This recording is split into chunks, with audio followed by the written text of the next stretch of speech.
Hello दोस्तों, आप सभी का स्वागत है समसामयिक घटना चक्र के इस ऑनलाइन प्लेटफॉर्म पर। मैं मोहित आप सभी के बीच उपस्थित हूं। आज अपने इस वीडियो में हम लोग बात करेंगे 18 और 19 मार्च के महत्वपूर्ण करंट अफेयर जो विभिन्न पत्र पत्रिकाओं में रहे, विभिन्न वेबसाइटों पर रहे, समाचार पत्र पत्रिकाओं में रहे। वो सारे खबरें जो आपके एग्जाम के दृष्टिकोण से महत्वपूर्ण हो सकते हैं, उन सभी को यहाँ पर आपके समक्ष प्रस्तुत किया जाता है। ये वीडियो डेली शाम को 7:30 बजे आपको मिल जाता है। और यहाँ पर देखा जाए तो Dainik Jagran, the Hindu, Indian Express, DD news, PIB, ANI में रहे महत्वपूर्ण खबरों पर फोकस किया जाता है। और उन खबरों से जो इंपॉर्टेंट प्रीलिम्स के फैक्ट हो सकते हैं और साथ ही साथ जो मेंस का डाटा हो सकता है, वो निकाल कर आपके समझ प्रस्तुत किया जाता है टू द पॉइंट फॉर्मेट में। और इसके लिए मैं आपको एक चीज बताता हूं, ये हमारी क्लास तो आती है डेली शाम को यूट्यूब पर, ठीक है। ये क्लास फ्री होती है, फ्री में आप इसको अटेंड करते हैं। सारी चीजें अगर आप इस क्लास का पीडीएफ, पीपीटी या टेस्ट इत्यादि प्राप्त करना चाहते हैं तो आप हमारे मार्च के जो मार्च महीने का पैकेज है करंट अफेयर का, उसमें आप खुद को एनरोल कर सकते हैं। और इसमें आपको क्या क्या चीजें मिल जाएंगी, वीडियो लेक्चर तो मिलेगा ही, साथ साथ में जो क्लास पीपीटी होती है वो भी मिल जाएगी, क्लास प्रिंटेबल पीडीएफ भी मिल जाएगी, टेस्ट भी मिल जाएगा, और मंथली कंपाइलेशन पीडीएफ और मंथली कंपाइलेशन टेस्ट भी आपको मिल जाएगा। और ये मार्च 2025 का पैकेज ज्वाइन आप कैसे कर सकते हैं, आइए मैं आपको एक बार दिखा देता हूं। आपको जाना होगा सिंपली गूगल पर, ठीक है। आप गूगल सर्च करेंगे और गूगल सर्च पे आपको सर्च करना होगा SSGCP यानी समसामयिक घटना चक्र पब्लिकेशन। आप सर्च करेंगे तो वहां पर जैसे ही आप सर्च करेंगे होम पेज पर जाइएगा और आपको जाना है वीडियो लेक्चर के सेक्शन में। जैसे ही आप वीडियो लेक्चर का सेक्शन ओपन करेंगे, यहां पर आप देखेंगे सबसे पहला आपका जो स्लॉट मिलेगा न्यू रिलीज में, यहां पर आपको मार्च महीने का करंट अफेयर का सेक्शन दिख जाएगा, ठीक है, मार्च महीने का। और उसके जस्ट बाद देखेंगे आप फरवरी महीने का लगा हुआ है। मार्च महीने पे आप क्लिक करिएगा, ठीक है। मार्च महीने पे जैसे आप क्लिक किए तो यहाँ पर आप देख लीजिए, आपको सारी चीजें दिख जाएंगी। Class PPT as it is, जैसे पिक्टोरियल फॉरवर्ड में आपको पढ़ाता हूँ, सेम पीडीएफ यहाँ आपको ऐप पर मिल जाएगी। और प्रिंटेबल पीडीएफ जो होती है वो आपको कम्युनिटी, व्हाट्सएप कम्युनिटी में मिल जाएगी। व्हाट्सएप कम्युनिटी कैसे ज्वाइन करनी है वो भी मैं बताऊंगा, लेकिन उसके पहले आप देख लीजिए क्या क्या चीजें आपको मिलती है। डेली आपको वीडियोस मिल जाता है, पीडीएफ मिल जाता है, और उसी दिन का जो क्लास होता है, क्लास पर आधारित एक टेस्ट होता है, 10 एमसीक्यू पर डे टेस्ट होता है, वो टेस्ट भी आपको मिल जाता है। महीने के एंड में जब मंथ एंड होगा, और मंथ एंड में क्या होगा कि उसके बाद आपको पूरा महीने का जो कंपाइल पीडीएफ है, प्रिंटेबल पीडीएफ है, वो आपको व्हाट्सएप कम्युनिटी में मिल जाती है। व्हाट्सएप कम्युनिटी कैसे ज्वाइन कर सकते हैं, यहाँ पर देखिए, ये हमारा हेल्पलाइन नंबर दे रखा है। यहाँ पर इस हेल्पलाइन नंबर पर आप दिन के 12 बजे से लेके शाम 8 बजे तक आप कॉल कर सकते हैं। जब आपने ये पैकेज ज्वाइन कर लेंगे, बाय नाउ पर क्लिक करेंगे। बाय नाउ पर क्लिक करने के बाद जब आप इसको ज्वाइन करेंगे तो आप हमारे व्हाट्सएप कम्युनिटी में ज्वाइन करने के लिए इस हेल्पलाइन नंबर पर कॉल करिएगा, आपको व्हाट्सएप कम्युनिटी में ऐड कर दिया जाएगा, ठीक है। और ये पूरा पैकेज हमारा मात्र, देखिए, जब आप बाई नाउ पर क्लिक करेंगे तो यहाँ पर आप देख रहे हैं सेल प्राइस 25 रुपए, लेकिन अभी होली ऑफर चल ही रहा है, तो यहाँ पर ये आपको मिल जाएगा 18 रुपए 75 पैसे में। 18 रुपए 75 पैसे में पूरे महीने का करंट अफेयर आप इसको अवेल कर सकते हैं। और इसकी वैलिडिटी, इसकी वैधता जो है, वो वैधता कितने दिन की है, वैधता इसकी 1 साल की है। वैधता 1 साल की है, 1 साल तक आप जितनी बार चाहे उतनी बार टेस्ट दे सकते हैं, पीडीएफ देख सकते हैं, और सीरियल वाइज आपको पूरा वीडियो मिल जाएगा यहाँ पर, ठीक है। तो ये थी जानकारी इस पैकेज से रिलेटेड, ठीक है। और इसके साथ एक सूचना और भी है, फरवरी महीने का जो प्रिंटेबल पीडीएफ है वो व्हाट्सएप कम्युनिटी में ऐड कर दी गई है। जो लोग व्हाट्सएप कम्युनिटी में नहीं जुड़े हुए, उन्होंने फरवरी महीने का परचेज किया था, वो व्हाट्सएप कम्युनिटी में जुड़ने के लिए हेल्पलाइन नंबर पर कॉल करिएगा, आपको व्हाट्सएप कम्युनिटी का लिंक दे दिया जाएगा, आप वहां से इसको डाउनलोड करके देख सकते हैं, ठीक है, पूरे महीने का। और ये खास बात ये है कि हमारा पूरा कंटेंट जो है वो बाइलिंगुअल है, हिंदी और इंग्लिश दोनों माध्यम में उपलब्ध है। चलिए बात करते हैं आज के महत्वपूर्ण खबरें कौन कौन सी है। सबसे पहले देखें आयुध निर्माण दिवस। अब ये आयुध निर्माण दिवस है, ये कब मनाया जाता है, तो हर साल 18 मार्च को मनाया जाता है, ठीक है। हर साल 18 मार्च को आयुध निर्माण दिवस मनाया जाता है। यह दिवस भारत में मनाए जाने वाला एक महत्वपूर्ण दिवस है। वर्ष 1801 में, कब, 1801 में इसी दिन कोलकाता के कोसीपुर में भारत की पहली आयुध फैक्ट्री की स्थापना हुई थी। और ये पॉइंट जो है ये आपके सामान्य अध्ययन यानी कि जीएस पॉइंट ऑफ व्यू से भी बहुत महत्वपूर्ण है। परीक्षा में आपसे पूछा जा सकता है कि भारत की पहली आयुध फैक्ट्री की स्थापना कब हुई थी, 1801 में हुई थी। कहां पर हुई थी भारत की पहली आयुध फैक्ट्री की स्थापना, कोसीपुर में हुई थी। और ये कोसीपुर कहां पे पड़ता है, ये पड़ता है वेस्ट बंगाल में। कहां पर, वेस्ट बंगाल के कोलकाता में पड़ता है कोसीपुर, ठीक है। आगे बात करें, यह दिन भारत में बड़े ही देशभक्तिपूर्ण उत्साह के साथ मनाया जाता है, क्योंकि भारत की रक्षा क्षमताओं को मजबूत करने में आयुध निर्माण का अमूल्य योगदान है। इसी वजह से यह दिन आपके परीक्षा के दृष्टिकोण से इंपॉर्टेंट हो सकता है, एग्जाम में पूछा जा सकता है कि आयुध निर्माण दिवस कब मनाया जाता है, 18 मार्च को मनाया जाता है। चलिए अगला दिवस कौन सा है, अगला दिवस है अंतरराष्ट्रीय ग्राहक दिवस, इंटरनेशनल कंज्यूमर डे। अब इंटरनेशनल कंज्यूमर डे के बारे में बात कर ले तो दुनिया भर में हर साल 19 मार्च को अंतरराष्ट्रीय ग्राहक दिवस मनाया जाता है। यहां पर 2 दिवस इसलिए बता रहा हूं क्योंकि आज इस वीडियो में हम लोग 18 और 19 यानी कल का करंट अफेयर और आज दोनों का करंट अफेयर कवर कर रहे हैं। और इसके साथ आज से ही हम लोग रेगुलर हो जाएंगे, कल से आपको पर डे के जो करंट अफेयर जैसे मिलते थे वैसे ही मिलने स्टार्ट हो जाएंगे। ठीक है, तो यहां पर देखें, दुनिया भर में हर साल 19 मार्च को अंतरराष्ट्रीय ग्राहक दिवस मनाया जाता है। यह दिन किसी भी व्यवसाय की सफलता में ग्राहक के महत्व का जश्न मनाने के लिए समर्पित है। ठीक है, कोई व्यवसाय होता है वहां पर भाई ग्राहक का रोल बहुत इंपॉर्टेंट है और उसी दिन को सेलिब्रेट करने के लिए यह दिवस मनाया जाता है। अंतरराष्ट्रीय ग्राहक दिवस सबसे पहली बार 19 मार्च 2010 को मनाया गया था। कब मनाया गया था पहली बार? परीक्षा मुझसे पूछे कि अंतरराष्ट्रीय ग्राहक दिवस कब मनाया जाता है, 19 मार्च को मनाया जाता है। पहली बार कब मनाया गया था, पहली बार कब सेलिब्रेट किया गया था? 2010 में पहली बार इसको सेलिब्रेट किया गया था। ठीक है, तो ये पॉइंट याद रखिएगा, आपके एग्जाम के लिए इंपॉर्टेंट है।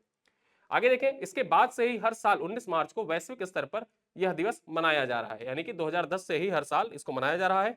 चलिए अब हम बात करते हैं यूपी स्पेशल के दृष्टिकोण से एक महत्वपूर्ण पॉइंट। पहली खबर क्या है? ये उत्तर प्रदेश स्पेशल के दृष्टिकोण से इंपॉर्टेंट है। यहां पर देखा जाए उत्तर प्रदेश, और ये पॉइंट जो है ये आपके प्रीलिम्स के लिए तो इंपॉर्टेंट है ही, यूपी मेंस जीएस पेपर 6 के लिए भी इंपॉर्टेंट है।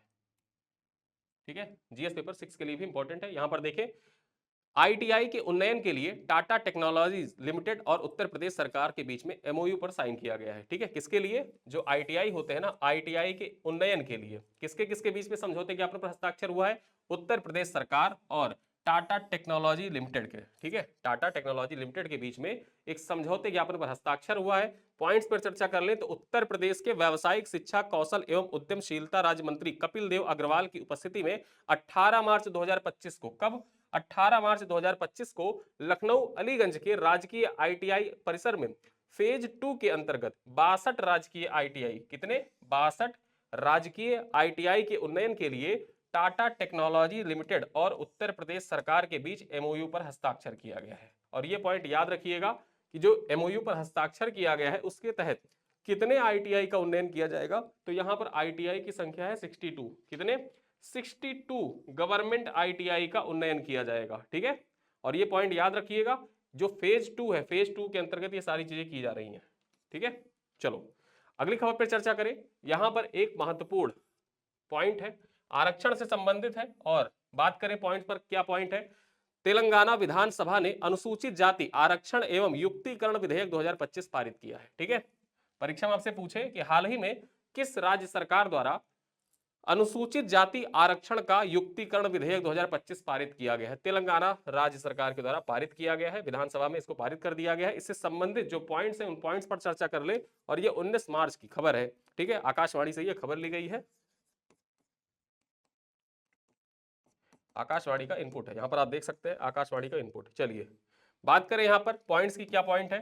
तेलंगाना विधानसभा ने अनुसूचित जाति आरक्षण का मुक्तिकरण विधेयक, युक्तिकरण यहां पर होगा, ठीक है, आरक्षण का युक्तिकरण विधेयक 2025 पारित कर दिया है, जिससे राज्य में अनुसूचित जाति के अंतर्गत 59 समुदायों के लिए आरक्षण में उपवर्गीकरण का रास्ता साफ हो गया। ठीक है, बेसिकली जो ये आरक्षण विधेयक आया है, इस आरक्षण विधेयक का उद्देश्य ही है कि तेलंगाना में जो 59 अनुसूचित जाति के अंतर्गत जो जातियां हैं, अनुसूचित जातियां हैं, उनका उपवर्गीकरण किया जाए। उपवर्गीकरण के करने के उद्देश्य से ही ये विधेयक लाया गया है। अब उपवर्गीकरण कैसे किया जाएगा, आइए उस पर भी चर्चा कर ले। तो राज्य के स्वास्थ्य मंत्री, ठीक है, ही राज नरसिम्हा ने 18 मार्च को इस संबंध में विधानसभा में विधेयक पेश किया है। ठीक है, यहां पर विधेयक किसके द्वारा पेश किया गया है? जो स्वास्थ्य मंत्री हैं तेलंगाना के, उनके द्वारा पेश किया गया है। और विधेयक के अनुसार अनुसूचित जातियों को 3 श्रेणियों में विभाजित किया जाएगा। उपवर्गीकरण जो किया जाएगा तेलंगाना में अनुसूचित जातियों का, उसके लिए उपवर्गीकरण 3 श्रेणियों में किया जाएगा, 3 कैटेगरी में बांटा जाएगा। अब 3 कैटेगरी में कैसे आरक्षण मिलेगा ये भी जान लीजिए।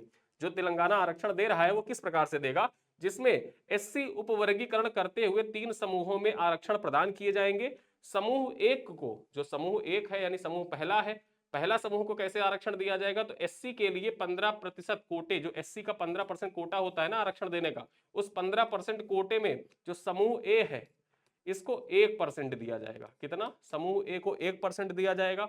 उसके बाद हम बात करें जो समूह बी है, यानी दूसरा समूह है, इस दूसरे समूह को 9% आरक्षण दिया जाएगा। कितना? 9%। और उसके बाद बात करें जो समूह सी है, समूह सी को कितना परसेंट आरक्षण दिया जाएगा? 5% आरक्षण दिया जाएगा। ठीक है, अब इन सबको मिला दिया जाए तो 15% आरक्षण जो दिया जाता है वो 15% आरक्षण एससी वाला कंप्लीट हो जाएगा। ठीक, तो इस तरह आप देख लीजिए, इसको समझ लीजिए कि जो आरक्षण का उपवर्गीकरण किया जा रहा है तेलंगाना में वो किस प्रकार किया जाएगा। सबसे पहले तो जो एससी, ठीक है, एससी समूह है, इसको 3 श्रेणियों में बांट दिया गया। पहली श्रेणी को 1%, दूसरी श्रेणी को 9% और तीसरी श्रेणी को 5%। इस प्रकार से उपवर्गीकरण करके अलग अलग श्रेणियों में आरक्षण प्रदान किया जाएगा। चलिए आगे बात करें खेलो इंडिया पैरा गेम्स 2025। अब खेलो इंडिया पैरा गेम 2025 से संबंधित जो भी महत्वपूर्ण पॉइंट्स हैं वो आपके इसी फोटो में है और यहां पर पॉइंट वाइज लिख दिया गया है। ठीक है, ये जितने पॉइंट इंपॉर्टेंट आपके परीक्षा के लिए अभी हैं उनको जानिए। इसके बाद जब खेलो इंडिया पैरा गेम समाप्त होंगे, जो पदक तालिका है, पदक तालिका भी आपके समक्ष प्रस्तुत की जाएगी। यहां पर संस्करण की बात कर ले, जो खेलो इंडिया पैरा गेम्स 2025 में आयोजित हो रहे हैं उनका कौन सा संस्करण है, तो यहां पर ये दूसरा संस्करण है। ठीक है, एडिशन होगा, यहाँ वर्जन लिखा हुआ है, एडिशन होगा यहाँ पर। ठीक है, आयोजन की बात कर ले, इसका आयोजन कहां पर किया जा रहा है, परीक्षा वाले से पूछ सकता है। वेन्यू न्यू दिल्ली में इसका आयोजन किया जा रहा है। कहां पर? न्यू दिल्ली में इसका आयोजन किया जा रहा है। और आयोजन की अवधि क्या है, इवेंट ड्यूरेशन क्या है, यहां पर मार्च 20 से लेकर मार्च 27 2025 के बीच में इसका आयोजन किया जा रहा है। और चैंपियन बियॉन्ड लिमिट्स इसका थीम है। किस थीम पर इसका आयोजन किया जा रहा है? Champion beyond limits. यहां पर आप देख सकते हैं चैंपियन बियॉन्ड लिमिट्स, इसी थीम पर इसका आयोजन किया जा रहा है। आगे देखें शुभंकर क्या है, यहां पर शुभंकर क्या है भाई, नई दिल्ली में इसका आयोजन किया जा रहा है। अब नई दिल्ली में इसका आयोजन किया जा रहा है तो नई दिल्ली की जो राजकीय पक्षी है वो है गौरैया। ठीक है, गौरैया है राजकीय पक्षी नई दिल्ली की, और गौरैया ही शुभंकर है। और उस शुभंकर का नाम क्या रखा गया है? उज्ज्वला। क्या नाम है? उज्ज्वला नाम है। और उज्ज्वला नाम की गौरैया जो है वो खेलो इंडिया पैरा गेम्स 2025 जो नई दिल्ली में आयोजित किया जा रहा है उसकी शुभंकर है। ठीक है, इतने पॉइंट याद रखिएगा, इतने पॉइंट आपके परीक्षा के लिए इंपॉर्टेंट है। और जब पदक तालिका आएगी, जैसे जैसे गेम इवेंट आगे बढ़ेगा, तो हम डेली करंट अफेयर वीडियो में सारे पॉइंट्स को कवर करते हुए चलेंगे। ठीक है, चलो आगे बात करें। टीबी उन्मूलन के समाधान के लिए भारत नवाचार शिखर सम्मेलन का आयोजन। ठीक है, भारत नवाचार शिखर सम्मेलन का आयोजन। अब इसके बारे में जो इंपॉर्टेंट पॉइंट्स हैं उन पर चर्चा करें तो केंद्रीय स्वास्थ्य एवं परिवार कल्याण राज्य मंत्री अनुप्रिया पटेल ने, ठीक है, अनुप्रिया पटेल ने नई दिल्ली में भारत मंडपम में टीबी उन्मूलन के समाधान के लिए भारत नवाचार शिखर सम्मेलन का उद्घाटन किया। ठीक है, भारत नवाचार शिखर सम्मेलन का उद्घाटन किया, किसने किया? अनुप्रिया पटेल ने किया। कब किया? 18 मार्च को किया। ठीक है, कब किया? 18 मार्च को इसका उद्घाटन किया। पॉइंट्स पर चर्चा करें तो सम्मेलन का उद्देश्य क्या है? सम्मेलन का उद्देश्य 2025 तक टीबी उन्मूलन की दिशा में भारत की प्रगति को गति प्रदान करना है। क्या है? 2025 तक जो टीबी उन्मूलन का लक्ष्य है उसमें गति प्रदान करना, इसी सम्मेलन का, इस सम्मेलन का मुख्य उद्देश्य था। और सम्मेलन में एक बात और जाने रही है कि शिखर सम्मेलन का आयोजन स्वास्थ्य अनुसंधान विभाग, भारतीय चिकित्सा अनुसंधान परिषद, ठीक है, उसके बाद देखें केंद्रीय टीबी प्रभाग और स्वास्थ्य एवं परिवार कल्याण मंत्रालय द्वारा संयुक्त रूप से किया गया था। यानी 3 संस्थाएं हैं जिनके द्वारा मिलकर जो ये सम्मेलन है, इस सम्मेलन का आयोजन किया गया था। किसके किसके द्वारा? यहां पर देखा जाए स्वास्थ्य अनुसंधान विभाग, ठीक है, स्वास्थ्य अनुसंधान विभाग जो भारतीय चिकित्सा अनुसंधान परिषद के अंतर्गत आता है उसके द्वारा, साथ ही साथ केंद्रीय टीबी प्रभाग के द्वारा और स्वास्थ्य एवं परिवार कल्याण मंत्रालय के द्वारा मिलकर संयुक्त रूप से इस सम्मेलन का आयोजन किया गया था। ठीक है, अब यहां पर पॉइंट्स पर चर्चा करें कि भारत में टीबी मामलों की दर देखें तो भारत में टीबी मामलों की दर 2015 में प्रति लाख जनसंख्या पर 237, ठीक है, 2015 में कितना था? 1 लाख जनसंख्या पर 237 लोगों को टीबी था। अब इससे देखा जाए तो 17% की गिरावट होते हुए 2023 में कितना हो गया? 2023 में देखा जाए तो 195 प्रति लाख जनसंख्या आ गई। ठीक है, 195 2023 में आ गई कि 195 हो गई। आगे हम बात करें टीबी से होने वाले मौत 2015 में प्रति लाख जनसंख्या पर 28 से 2023 में 21.4% घटकर 22 प्रति लाख जनसंख्या आ गई। यानी कि 2015 में कितना था? 1 लाख जनसंख्या पर जो 237 लोगों को टीबी होती थी तो उसमें से प्रति 1 लाख जनसंख्या में 28 लोगों की मौत हो जाती थी। यह आंकड़ा है 2015 का। ठीक है, लेकिन 2013 में क्या, 2023 में क्या हुआ कि 2023 में जो ये आंकड़ा है 21.4% घट गया, जो मौतों का आंकड़ा है वो घटा। और उसके बाद क्या हो गया कि 22 प्रति लाख जनसंख्या आ गई। जो मौत होती थी 2023 तक वो 22 प्रति लाख आ गई। ठीक है, और ये सारे डाटा कहां से लिए गए हैं? ये world TB report, world TB report के पॉइंट है, आपके परीक्षा के लिए इंपॉर्टेंट भी है। ठीक है, ट्यूबरक्लोसिस से पॉइंट्स आपके मेंस में भी आते हैं और प्रीलिम्स के लिए भी इंपॉर्टेंट है। यहां बात करें भारत में टीबी उपचार का दायरा पिछले 8 वर्षों में 32% बढ़ा है, ठीक है। 2015 में 53% से 2023 में 85% बढ़ गया, ठीक है। 2015 में कितना था, 53% था, और 2023 में बढ़ के ये कितना हो गया, 85% हो गया, यानी टोटल 32% की उछाल दर्ज की गई है पिछले 8 सालों में, ठीक है। तो ये सारे पॉइंट याद रखिएगा, ये वर्ल्ड टीबी रिपोर्ट का डाटा है, और जो भी रिपोर्ट एंड इंडेक्स आते हैं वो आपके परीक्षा के लिए इंपॉर्टेंट होते हैं, और ये रिपोर्ट और इंडेक्स का ये डाटा आपके एग्जाम के लिए बहुत महत्वपूर्ण है। चलिए आगे बात करें। एआई कोष नामक डेटा सेट बनाने के लिए लोकसभा और भारत एआई मिशन के बीच समझौता हुआ है। किसके किसके बीच समझौता हुआ है, लोकसभा और भारत एआई मिशन यानी इंडिया एआई मिशन के बीच में एआई कोष नामक डेटा सेट बनाने के लिए समझौते ज्ञापन पर हस्ताक्षर किया है गया है, ठीक है। परीक्षा में आपसे पूछे एआई कोष नामक डेटा सेट बनाने के लिए लोकसभा तथा किसके बीच में एमओयू पर हस्ताक्षर किया गया है, ठीक है। तो इंडिया एआई मिशन, पॉइंट्स पर चर्चा करें तो लोकसभा और भारत आर्टिफिशियल इंटेलिजेंस मिशन यानी कि AI mission, India AI mission ने 18 मार्च को नई दिल्ली में लोकसभा अध्यक्ष ओम बिरला और सूचना एवं प्रौद्योगिकी मंत्री अश्विनी वैष्णव की उपस्थिति में एक समझौते ज्ञापन पर हस्ताक्षर किया है। इस समझौते का उद्देश्य एआई तकनीकों का उपयोग करके एक व्यापक एआई आधारित भाषाई भंडार बनाना है। एआई कोष नामक एक डेटा सेट बनाया जाएगा जो लोकसभा में बहस की किसी भी भाषा में अनुवाद करने में सक्षम होगा। जो एआई कोष का डाटा सेट होगा ये बेसिकली लोकसभा में जो बहस होती है उस बहस को किसी भी भाषा में अनुवाद कर सकेगा, ठीक है, ये एआई डाटा सेट। इससे शोधकर्ताओं, संसद सदस्यों और शिक्षाविदों को शोध उद्देश्यों के लिए संसद की विस्तृत बहसों तक किसी भी भाषा में अनुवाद व सुविधा मिल सकेगी। अब इसी से रिलेटेड एक पॉइंट मैंने कल आपको बताया था, वो पंजाब विधानसभा से रिलेटेड था कि पंजाब विधानसभा ने एक सर्च इंजन लॉन्च किया है, और वो सर्च इंजन कैसा है कि भारत की आजादी से लेकर अभी तक पंजाब विधानसभा में जो इंपॉर्टेंट बहस हुई है उन बहस को आप सर्च इंजन के माध्यम से जिस डेट का आप देखना चाहते हैं उस डेट की बहस को जाके वापस से देख सकते हैं, सुन सकते हैं। ये सारी सुविधाएं किस विधानसभा के द्वारा शुरू की गई है, पंजाब विधानसभा के द्वारा शुरू की गई है। और सेम उसी से कुछ मिलता जुलता यहां पर देखा जाए तो लोकसभा और इंडिया एआई मिशन के बीच जो समझौता हुआ है उसके तहत भी एआई कोर्स बनाया जाएगा, ठीक है। और ये एआई कोर्स भी सेम वैसा ही काम करेगा, लेकिन ये मूलतः अनुवाद का कार्य करेगा, जो भी कार्रवाई हो रही है उस कार्रवाई को अनुवादित करेगा। चलिए आगे पॉइंट पर चर्चा करें। वोटर आईडी को आधार से जोड़ने के संबंध में जल्द ही तकनीकी परामर्श शुरू करेगा निर्वाचन आयोग। अब ये पॉइंट चर्चा में क्यों आ गया, देखिए पश्चिम बंगाल की सरकार का दावा था कि वोटर आईडी, ठीक है, कुछ जो दिल्ली में वोट डाले गए, दिल्ली में ऐसे वोट डाले गए जो वोटर आईडी ऑलरेडी वहां पश्चिम बंगाल में रजिस्टर्ड है, वैसे वोटर आईडी से दिल्ली में भी वोट डाले गए। तो ये एक उन्होंने प्रश्न सवाल उठाया, और सवाल उठाने के बाद अब क्या हुआ कि जो वोटर आईडी है उसको आधार कार्ड से जोड़ने की मुहिम सी चली कि आधार कार्ड से ही वोटर आईडी को जोड़ दिया जाए। उसी दृष्टिकोण से देखा जाए तो ये पॉइंट आपके परीक्षा के लिए इंपॉर्टेंट हो जाता है, और ये पॉइंट आपके मुख्य परीक्षा के लिए भी महत्वपूर्ण है, ठीक है। मुख्य परीक्षा जीएस पेपर 2 टॉपिक कौन सा, उसमें मैं टॉपिक बताता हूं, चुनाव सुधार, चुनाव सुधार, और लिख के ले लीजिए ये इस बार मुख्य परीक्षा का प्रश्न होने वाला है, ठीक है।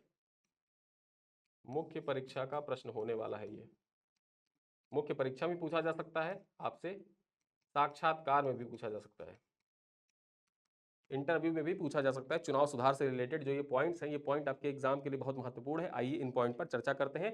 चुनाव आयोग यानी इलेक्शन कमीशन ने, ठीक है, 18 मार्च 2025 को आधार को फोटो पहचान पत्र नंबरों से जोड़ने की प्रक्रिया शुरू कर दी। चुनाव आयोग ने कहा कि वह जल्द ही इस मुद्दे पर भारतीय विशिष्ट पहचान प्राधिकरण के साथ तकनीकी परामर्श शुरू करेंगे। यह निर्णय मुख्य निर्वाचन आयुक्त ज्ञानेश कुमार ने गृह मंत्रालय, विधायी विभाग के सचिवों और UIDAI के मुख्य कार्यकारी अधिकारी यानी CEO के साथ दिल्ली में आयोजित एक बैठक के दौरान लिया। मतलब ये जो फैसला लिया गया है, ये फैसला कहां पर, दिल्ली में एक बैठक आयोजित की गई थी, जिस बैठक में कौन कौन सम्मिलित हुए, जो चीफ इलेक्शन कमीशन है ज्ञानेश कुमार, वहीं पर बात किया जाए तो गृह मंत्रालय और विधायी विभाग के सचिव, साथ ही साथ UIDAI के जो CEO है वो सम्मिलित हुए थे। उन्हीं की बैठक के दौरान ये फैसला लिया गया कि जो पहचान पत्र होता है, वोटर ID कार्ड होता है और आधार कार्ड, इन दोनों को एक दूसरे से लिंक कर दिया जाएगा। आयोग ने बताया कि वह निर्वाचन फोटो प्रमाण पत्र को आधार से जोड़ने के लिए अनुच्छेद 326 जन प्रतिनिधित्व अधिनियम 1950 और संबंधित सुप्रीम कोर्ट के निर्णयों के अनुसार कार्रवाई करेंगे। मतलब जो अनुच्छेद 326 कहता है और साथ ही साथ जो जन प्रतिनिधित्व अधिनियम 1950 कहता है उसके प्रावधान और सुप्रीम कोर्ट के द्वारा जो दिशा निर्देश जारी किए गए उन सभी चीजों को ध्यान में रखते हुए आधार कार्ड को फोटो पहचान पत्र से जोड़ने का प्रयास किया जाएगा, ऐसा कहना है जो इलेक्शन कमीशन है उसका। ठीक है, भारत के संविधान के अनुच्छेद 326 के अनुसार मतदान का अधिकार केवल भारत के नागरिकों को दिया जा सकता है, जबकि आधार कार्ड केवल व्यक्ति की पहचान स्थापित करता है। यहां पर एक पॉइंट ये निकल के आता है, ये पॉइंट जाने रहिए, आपके परीक्षा के लिए इंपॉर्टेंट भी हो सकता है कि जो आधार कार्ड होता है बेसिकली वो एक व्यक्ति की पहचान पत्र होता है, व्यक्ति की पहचान उससे की जा सकती है, लेकिन जो वोटर कार्ड होता है ना, वोटर कार्ड उसी को जारी किया जाता है जो भारतीय है और वोट देने के योग्य है। ठीक है, तो यहां पर ये डिफरेंस भी हो सकता है और इसको जोड़ने में क्या क्या खामियां हैं, क्या क्या समस्याएं आ सकती है, इन समस्याओं को अमल करने के लिए, समस्याओं को दूर करने के लिए सुप्रीम कोर्ट के विभिन्न जो जजमेंट आए हैं उन जजमेंटों को भी देखा जाएगा, जन प्रतिनिधित्व अधिनियम 1950 के जो प्रावधान है उन प्रावधानों को देखा जाएगा और आर्टिकल 326 को भी देखा जाएगा, ताकि बाद में कोई भी ऐसा लूप होल ना छूटे जिससे मामला सुप्रीम कोर्ट में पहुंच जाए। ठीक है, तो ये सारा पॉइंट आपके परीक्षा के लिए इंपॉर्टेंट है। चलिए आगे देखें, मॉर्गन स्टैनली ने वित्त वर्ष 2025-26 में भारत की खुदरा महंगाई औसतन 4% रहने की उम्मीद जताई है। यानी कि वित्त वर्ष 2025-26 के लिए जो भारत की खुदरा महंगाई दर है उसको औसतन 4% यानी 4% रहने की उम्मीद जताई है। पॉइंट्स क्या है, अमेरिकी निवेश बैंक और वित्तीय सेवा कंपनी मॉर्गन स्टैनली ने वित्त वर्ष 2025-26 में भारत की खुदरा महंगाई औसतन 4% रहने की उम्मीद जताई है, जबकि इससे पहले 4.3% का अनुमान जताया गया था। ठीक है, पहले कितना जताया गया था वित्त वर्ष 2025-26 के लिए कि 4.3% रह सकती है, लेकिन अब उसने कहा है कि अब ये 4% रह सकती है। 4.3 से घटा के ये कहा है कितना रह सकता है, 4% रह सकता है। और रिपोर्ट में कहा गया है कि फर्म आरबीआई द्वारा 25 बीपीएस दर कटौती की जाने के लिए अपनी मौद्रिक नीति को अपडेट कर रही है। ठीक है, आगे देखें, भारत की सीपीआई मुद्रास्फीति दर फरवरी में 3.61% तक गिर गई थी, जो 6 महीने में पहली बार जब ये आरबीआई के 4% के लक्ष्य से नीचे आई है। ठीक है, हुआ क्या था कि भारत की जो सीपीआई कंज्यूमर प्राइस इंडेक्स मुद्रास्फीति जो है, यहां पर देखा जाए फरवरी में क्या हुआ था कि 3.61% तक गिर गई थी, जो 6 महीने में देखा जाए पिछले 6 महीने में पहली बार है जब ये आरबीआई की 4% के लक्ष्य से नीचे आ गई थी। आरबीआई ने लक्ष्य निर्धारित किया था कि जो सीपीआई है ये 4% तक इसको रोक के रखना है, 4% तक बना रहेगा, लेकिन उससे भी नीचे आ गया था, 3.61% हो गया था। तो ये पॉइंट याद रखिएगा। जो मॉर्गन स्टैनली है वित्त वर्ष 2025-26 के लिए डायरेक्टली आपसे पूछ सकता है कि जो खुदरा महंगाई दर है उसको कितना प्रतिशत रहने का अनुमान व्यक्त किया है, 4% रहने का अनुमान व्यक्त किया है। पहले अनुमान कितना था इसका, 4.3% का अनुमान था। ठीक है, 4.3% का अनुमान था, लेकिन अब घटा दिया है, 4% रहने का अनुमान बताया है।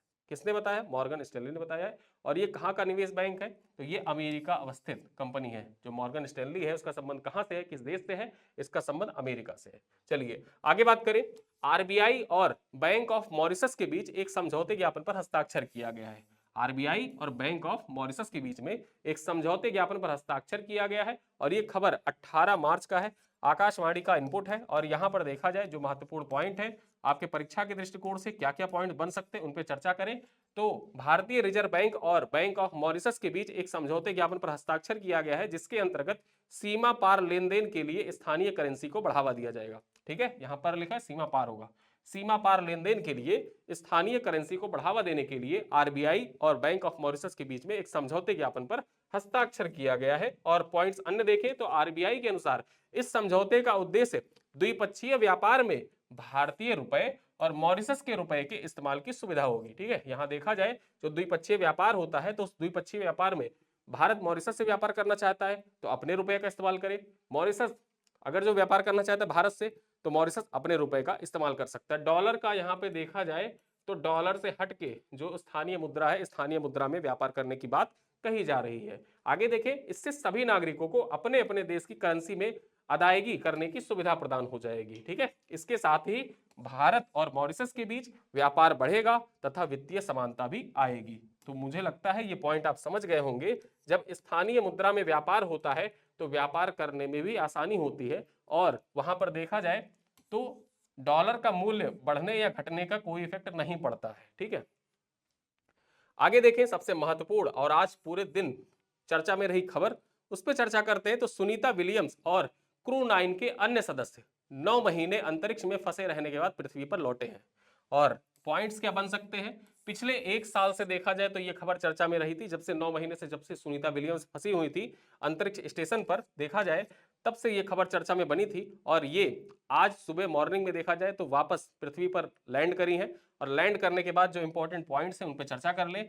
9 महीने के लंबे अंतरिक्ष प्रवास के बाद नासा के अंतरिक्ष यात्री सुनीता विलियम्स और बुच विल्मोर समेत 2 अन्य अंतरिक्ष वैज्ञानिक, क्या क्या नाम है, इन दोनों का नाम याद रखना। देखिए, बुच विल्मोर का नाम आप जानते ही हैं, सुनीता विलियम्स का नाम जानते ही हैं, इनके साथ जो 2 अन्य आए उन 2 अन्य का नाम याद रखिएगा।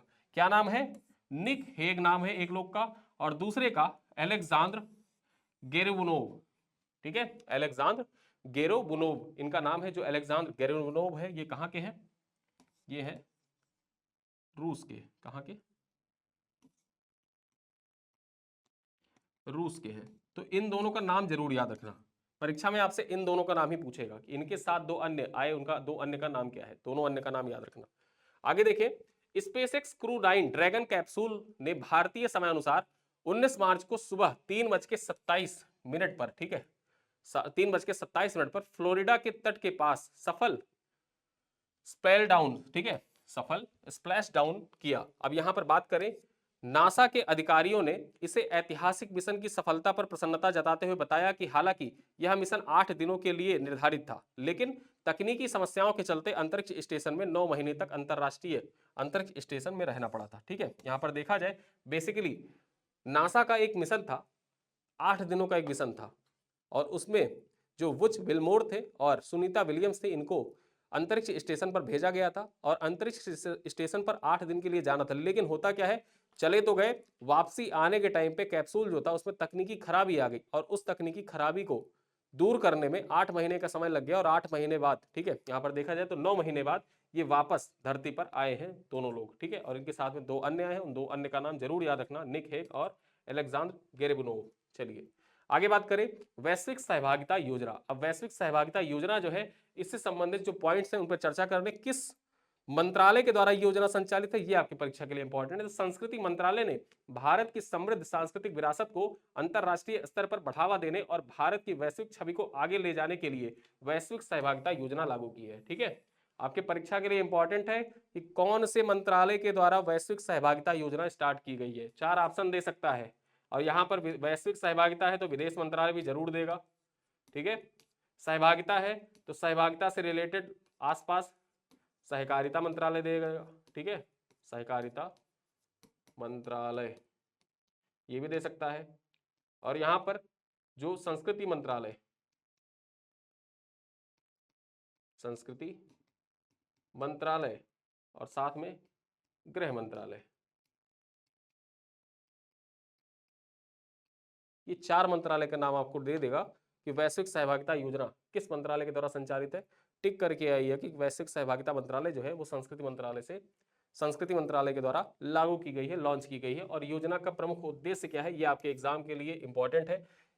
क्या है उद्देश्य इसका, तो योजना के प्रमुख उद्देश्यों में विदेशी राष्ट्रों के साथ सांस्कृतिक संबंधों को मजबूत करना, द्विपक्षीय सांस्कृतिक संपर्कों को बढ़ावा देना और विश्व मंच पर भारत की सांस्कृतिक पहचान को पेश करना और देश भर में पर्यटन को प्रोत्साहित करना शामिल है। यहां पर देखा जाए बेसिकली तो विभिन्न देशों के साथ भारत के जो सांस्कृतिक संबंध है उन सांस्कृतिक संबंधों की पहचान करना, उनको बढ़ावा देना, वैश्विक मंच पर जो भारतीय संस्कृति है उसको बढ़ावा देना ही इस वैश्विक सहभागिता योजना का मुख्य लक्ष्य है। और ये योजना किसके द्वारा संचालित है, यहां पर देखा जाए तो संस्कृति मंत्रालय के द्वारा ये योजना संचालित है। ठीक है, समझ गए होंगे आप। अगले पॉइंट पर देखें, Ayushmann Khurrana fit India icon नामित। ठीक है, फिट इंडिया आइकॉन किसको नामित किया गया है, ठीक है, आयुष्मान खुराना को नामित किया गया। यहां पर आप देख सकते हैं आयुष्मान खुराना को। और ऐसे जो क्वेश्चन होते हैं वो आपके यूपी पीसीएस में पूछे जाते हैं।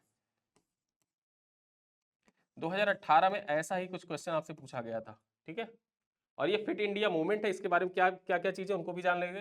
लेकिन सबसे पहले जानते हैं, प्रसिद्ध बॉलीवुड अभिनेता आयुष्मान खुराना को आधिकारिक रूप से फिट इंडिया आइकॉन के रूप में नामित किया गया है।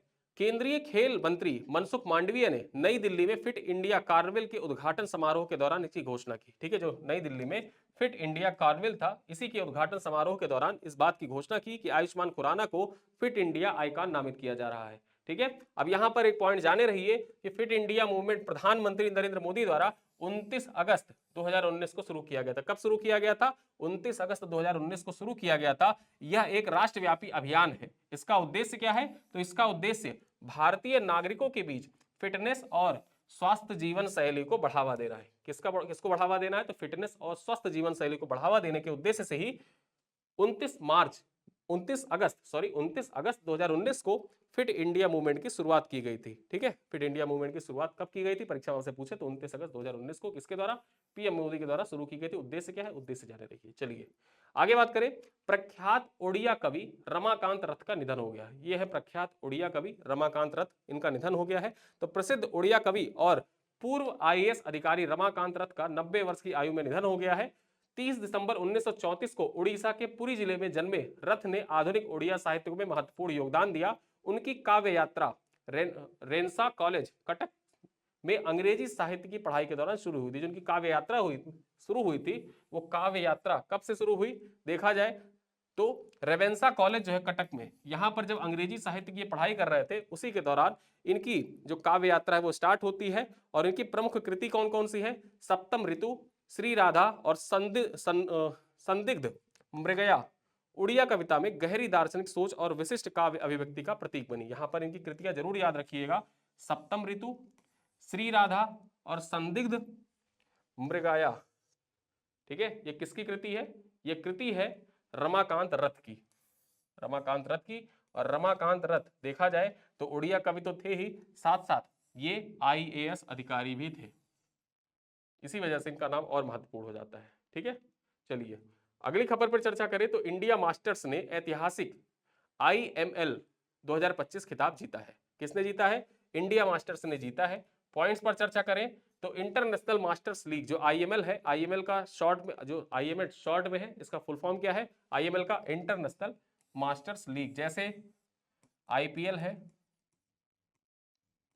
डब्ल्यूपीएल है, सेम वैसे ही आईएमएल है, मास्टर्स लीग है।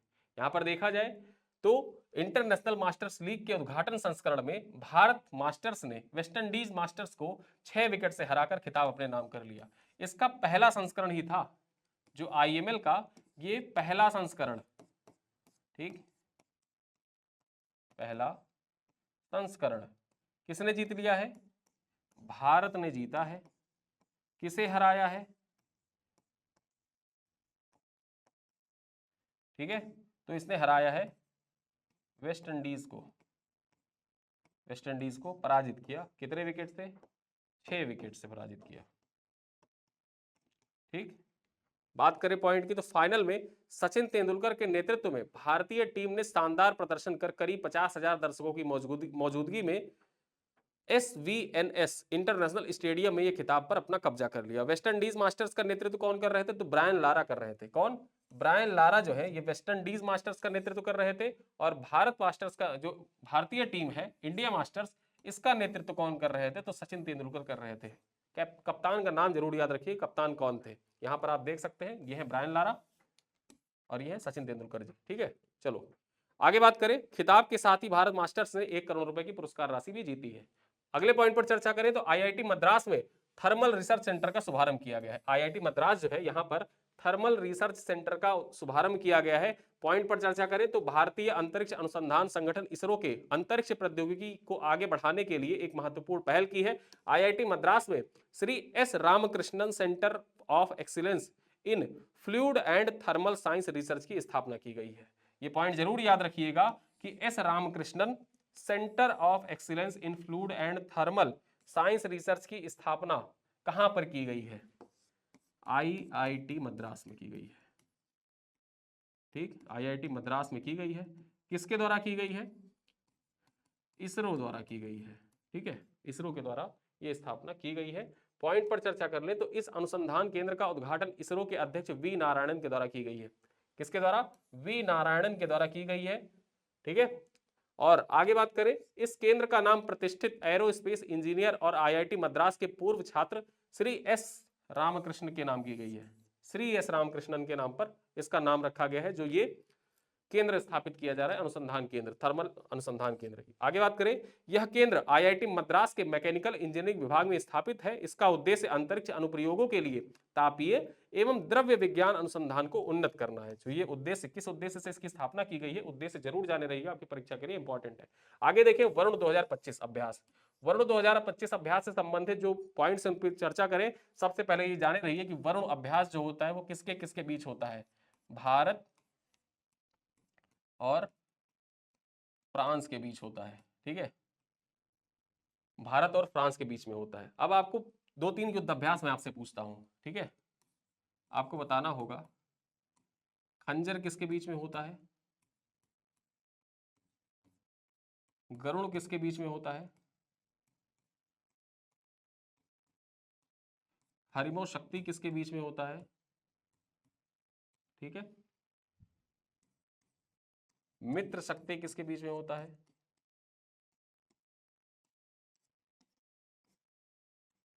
सूर्य किरण किसके बीच में होता है।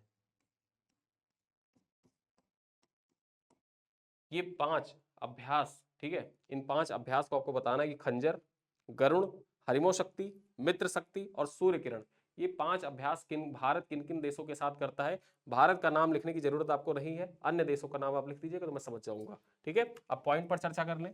वरुण से संबंधित जो पॉइंट्स हैं उन पर बात करें तो भारत और फ्रांस के बीच मजबूत समुद्री साझेदारी का प्रतीक द्विपक्षीय नौसैनिक अभ्यास वरुण का 23वां संस्करण 19 से 22 मार्च 2025 तक आयोजित किया जाएगा। कब से? इसका 23वां संस्करण है वरुण का, और ये 19 से लेकर 22 मार्च 2025 के बीच में इसका आयोजन किया जाएगा। ठीक है, आगे बात करें, वरुण 2025 में कई समुद्री क्षमताओं का व्यापक प्रदर्शन होगा, जिसमें विमान वाहक पोत INS विक्रांत और चार्ल्स डे गॉल लड़ाकू विमान मिग 29 के, राफेल M विध्वंसक जहाज फ्रिगेट और एक स्कॉर्पियन क्लास पनडुब्बी भी शामिल होंगे। तो यहां पर देखा जाए बेसिकली तो बहुत से जो विमान है, युद्धक पोत है, ये सब वरुण में शामिल हो रहे हैं। वरुण जो है ये नौसैनिक अभ्यास है, ये जाने रहिएगा। ठीक है, नौसैनिक अभ्यास है। आगे बात करें, यह अभ्यास वायु रक्षा, पनडुब्बी रोधी युद्ध एवं सतही युद्ध अभियानों के समन्वय में बेहतर बनाने और मुक्त, खुली, सुरक्षित समुद्री स्थिति बनाए रखने के लिए दोनों देशों की प्रतिबद्धता को सुदृढ़ करेगा, आपसी सहयोग को बढ़ावा मिलेगा। 2001 से शुरू हुआ यह वार्षिक अभ्यास दोनों देशों के बीच नौसैनिक संचालन क्षमता और अंतर संचालनशीलता को बढ़ाने की दिशा में एक प्रमुख मंच के रूप में चुना गया है। ठीक है, तो ये जाने रहिए जो वरुण अभ्यास है इसकी शुरुआत कब हुई थी। वरुण अभ्यास की शुरुआत हुई थी 2001 में। इस बार कौन सा संस्करण इसका आयोजित किया जा रहा है? 23वां संस्करण आयोजित किया जा रहा है। ये पॉइंट जरूर याद रखिएगा। और किसके किसके बीच में होता है? भारत फ्रांस के बीच में होता है। कब इसका आयोजन किया जा रहा है? 19 मार्च से लेकर 22 मार्च के बीच में। और डेट क्यों इंपॉर्टेंट हो जाता है? यूपी पीसीएस 2024 प्रीलिम्स, ठीक है, UP PCS 2024 pre exam match the following में आपसे पूछा गया था भर के।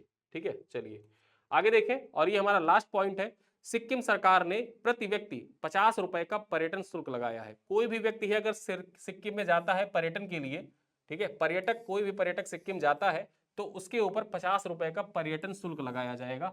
ठीक है, ये घोषणा किस राज्य सरकार के द्वारा की गई है? सिक्किम सरकार के द्वारा की गई है। तो सिक्किम सरकार ने राज्य में प्रवेश करने वाले पर्यटकों के लिए 50 रुपए का प्रवेश शुल्क लगा दिया है। इसे 15 मार्च 2025 से लागू किया गया है। कब से लागू कर दिया गया है? 15 मार्च से इसको लागू कर दिया गया है।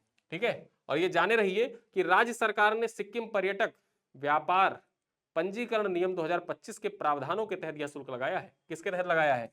सिक्किम पर्यटक व्यापार पंजीकरण नियम 2025 के अंतर्गत देखा जाए तो सिक्किम सरकार के द्वारा 50 रुपए का पर्यटन शुल्क लगा दिया गया। कोई भी पर्यटक सिक्किम जाता है तो उसको 50 रुपए पे करने होंगे।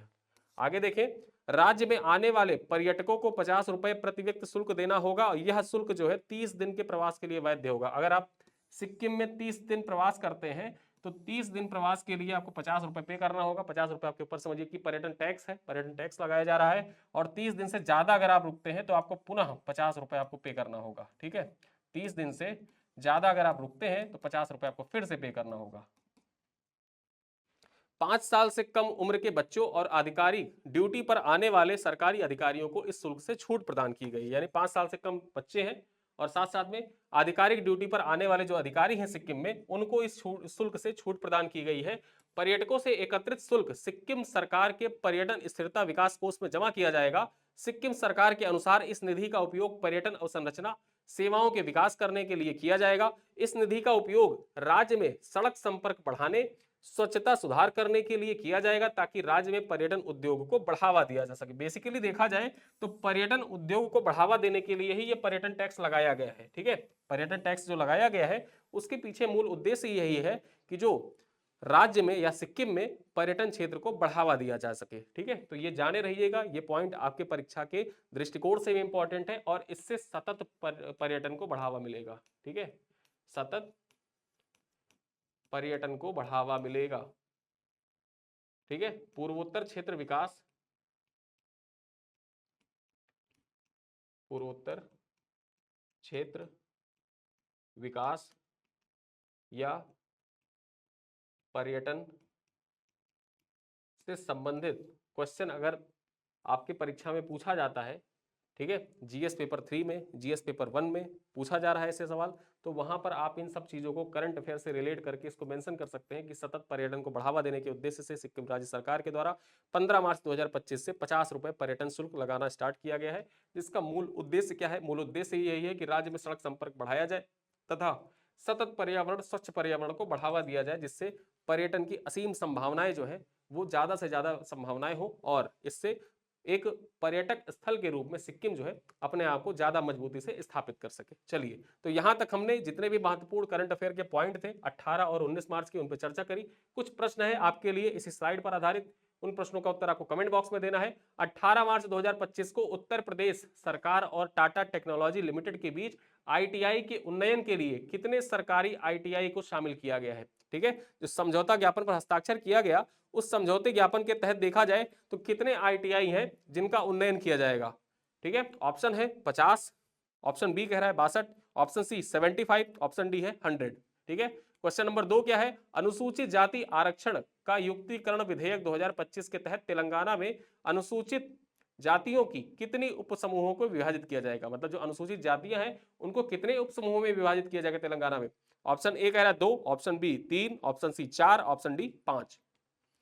Question number 3, Khelo India para game 2025 का आयोजन कहां पर किया जा रहा है? मुंबई, नई दिल्ली, बेंगलुरु या कोलकाता? क्वेश्चन नंबर 4, भारत में 2015 में प्रति लाख जनसंख्या पर टीबी मामलों की दर कितनी थी, जो 2023 में घटकर 195 हो गई है? ऑप्शन बताना है। ऑप्शन ए है 250, ऑप्शन बी है 237, ऑप्शन सी है 220, ऑप्शन डी है 200। ठीक है, क्वेश्चन नंबर 4 क्या कह रहा है? भारतीय संविधान के किस अनुच्छेद में उल्लेख किया गया है कि मतदान का अधिकार केवल भारत के नागरिकों को ही दिया जा सकता है? अनुच्छेद 324, अनुच्छेद 326, अनुच्छेद 330, अनुच्छेद 340। क्वेश्चन नंबर 6 है, भारतीय रिजर्व बैंक और मॉरिशस बैंक के बीच समझौते का मुख्य उद्देश्य क्या है? डिजिटल करेंसी को बढ़ावा देना, द्विपक्षीय व्यापार में स्थानीय करेंसी का उपयोग करना, सीमा सुरक्षा पर सहयोग को बढ़ावा देना, वित्तीय धोखाधड़ी को रोकना। आगे देखें, वैश्विक सहभागिता योजना का मुख्य उद्देश्य क्या है? भारतीय सांस्कृतिक विरासत को बढ़ावा देना, भारतीय छात्रों को विदेश भेजना, अंतरराष्ट्रीय व्यापार समझौतों पर कार्य करना या भारतीय सेना की वैश्विक उपस्थिति बढ़ाना। ठीक है, क्वेश्चन नंबर 8 क्या कह रहा है? फिट इंडिया आइकॉन के रूप में किसे नामित किया गया है? विराट कोहली, आयुष्मान खुराना, रणवीर सिंह, अक्षय कुमार? क्वेश्चन नंबर 9 है, इंडिया मास्टर्स ने इंटरनेशनल मास्टर्स लीग के फाइनल में किस टीम को पराजित किया? Australia masters, England masters, West Indies masters या पाकिस्तान मास्टर्स? क्वेश्चन नंबर 10 और अंतिम सवाल है, वरुण 2025 नौसैनिक अभ्यास किन दो देशों के बीच में आयोजित किया जा रहा है? भारत और रूस, भारत अमेरिका, भारत फ्रांस या भारत जापान? यहां पर ये 10 प्रश्न थे। इन 10 प्रश्नों का उत्तर तो आप यहां पर दे लीजिए और इसके साथ ही ऐप पर सेम जैसा यूपीपीसीएस का पैटर्न, जैसे आप लोग कहते हैं ना कि सर सेम पैटर्न पर रखिए जो भी है, तो सारे चीजें वहां पर विद एक्सप्लेनेशन, यहां पर मैं आपको ये 10 प्रश्न खुद से प्रैक्टिस करने के लिए दे रहा हूं। ऐप पर विद एक्सप्लेनेशन, व्याख्या सहित जिस मॉडल में आपको प्रश्न चाहिए, कथन कारण में चाहिए, ठीक है, कथन कारण में चाहिए, सुमेल वाले चाहिए, फिर उसके बाद में जो कितने पॉइंट सही है, कितने कथन सही है, ये सारे सारे प्रश्न एज इट इज जैसे यूपीपीसीएस पूछता है, जैसे जीएस का ट्रेंड था उसी जीएस के ट्रेंड को फॉलो करते हुए एमसीक्यू फॉर्मेट में ऐप पर आपको टेस्ट पर डे मिलते रहते हैं। इसी स्लाइड पर आधारित सारे टेस्ट आपको मिल जाएंगे। इनका प्रैक्टिस करिए, इनका जवाब आप यहाँ पर दीजिए और जो ऐप पर टेस्ट लगे हैं उन टेस्ट को जाके अटेम्प्ट करिएगा। जिन लोगों ने परचेज नहीं किया है, परचेज करने को इच्छुक है, तो आप हमारे कमेंट बॉक्स में जाइएगा, एक पिन कमेंट है, पिन कमेंट में सारी डिटेल्स दी हुई हैं। आप उन डिटेल को फॉलो करते हुए जाके उस बैच को परचेज कर सकते हैं। जो मतलब ये पैकेज है, इस पैकेज को परचेज कर सकते हैं 18 रुपए में। देखा जाए तो 2 चाय के मूल्य में आपके पूरे महीने का करंट अफेयर भी आसानी से तैयार हो जा रहा है।